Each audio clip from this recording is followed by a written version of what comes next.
গ্রহণ করতে বলে। বোন, আপনি বললেন যে আপনি একটা মুসলিম পরিবারের সঙ্গে থাকেন অনেক বছর ধরে, তারপর বললেন যে সব ধর্মে ভালো সব কথা থাকে, কিন্তু মুসলিমরা আমাকে ইসলাম গ্রহণ করতে বলে কেন? পয়েন্ট নাম্বার 1, অন্য যেসব ধর্ম আছে সেগুলো যা বলে তার বেশিরভাগ কথাই ভালো, তবে ইসলাম ভালো কথা বলার পাশাপাশি আপনাকে দেখাবে কিভাবে সেটা অর্জন করতে হয়। আমি উদাহরণও দিয়েছি, সব ধর্মই বলে চুরি করো না, ইসলাম একই কথা বলে, তবে ইসলাম দেখিয়ে দেয় কিভাবে সেই অবস্থানে যাবেন যেখানে কেউ চুরি করে না। জাকাত দেন, সাহায্য করেন, এরপর কেউ চুরি করলে তার হাত কেটে ফেলেন, তাহলে চুরি করা বন্ধ হয়ে যাবে, কোনো অপরাধ থাকবে না। এজন্যই আমি বলেছিলাম যে ইসলাম ভালো কথা বলার পাশাপাশি আপনাকে দেখিয়ে দেবে কিভাবে সেটা অর্জন করতে হয়। 2 নম্বর পয়েন্ট, আমি বিভিন্ন ধর্মের একজন ছাত্র হিসেবে বলছি, যদি আপনি হিন্দু ধর্মগ্রন্থগুলো মেনে চলেন, মনে হয় আপনি হিন্দু, যদি হিন্দু ধর্মগ্রন্থগুলো মেনে চলেন, যদি একজন ভালো হিন্দু হন, আপনাদের ধর্মগ্রন্থই বলছে ঈশ্বর মাত্র একজন। আমার লেকচারে অনেক হিন্দু ধর্মগ্রন্থের উদ্ধৃতি দিয়েছি, এক ঈশ্বর। আপনাদের ধর্মগ্রন্থ বলছে মূর্তি পূজা করবে না।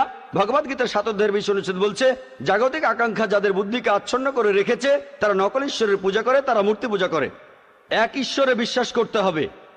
আজকে আমার লেকচারে বলেছিলাম বিশ্বাস করতে হবে অন্তিম ঋষিকে, কল্কি অবতার, যার বাবার নাম হবে বিষ্ণুইয়াস আব্দুল্লাহ, তার মায়ের নাম হবে সুমতি আমিনা।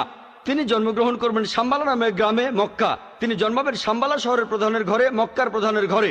তিনি হবেন পুরো মানুষ জাতির পথপ্রদর্শক। তিনি আলোকপ্রাপ্ত হবেন রাতের বেলায় একটা গুহায়। তিনি উত্তর দিকে গিয়ে আবার ফিরে আসবেন। ঈশ্বর তাকে 8টা গুণ দেবেন। তিনি হবেন পৃথিবীর সব মানুষের পথপ্রদর্শক। তিনি একটা ঘোড়ায় চড়বেন, ডান হাতে থাকবে একটা তরবারি, 4 জন সহচর থাকবে তাকে বিভিন্ন সময় ফেরেশতাগণ সাহায্য করবেন।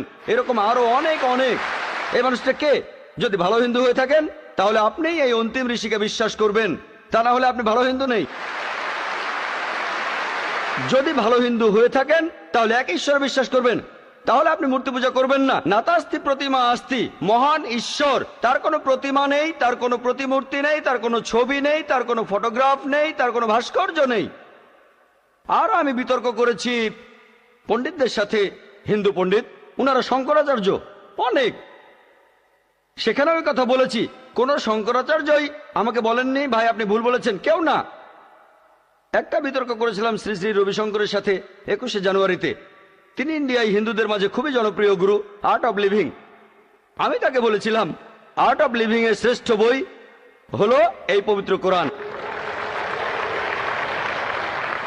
আমি তাকে মুসলিমদের এই আর্ট অব লিভিং এ আমন্ত্রণ জানিয়েছিলাম। আমরা সংখ্যায় এখন 130 কোটি, 130 কোটি মুসলিম। আমি তাকে আমন্ত্রণ জানিয়েছিলাম যদি তিনি ধর্মগ্রন্থগুলো মানেন, তিনি বেদের উপরে একজন বিশেষজ্ঞ, তাকে এটা মানতেই হবে।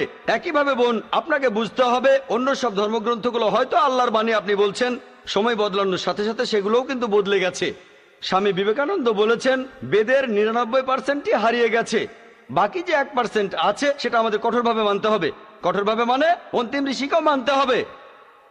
তাহলে কঠোরভাবে মানলে আপনি মুহাম্মদ সাল্লাল্লাহু আলাইহি সাল্লামকেও মানবেন, আপনি কোরআনকেও মানবেন। আর আমি আপনাকে এখানে আমন্ত্রণ জানাচ্ছি, এই শান্তির ধর্মে আমন্ত্রণ জানাচ্ছি, যাতে করে আপনি আল্লাহর কাছাকাছি আসতে পারেন।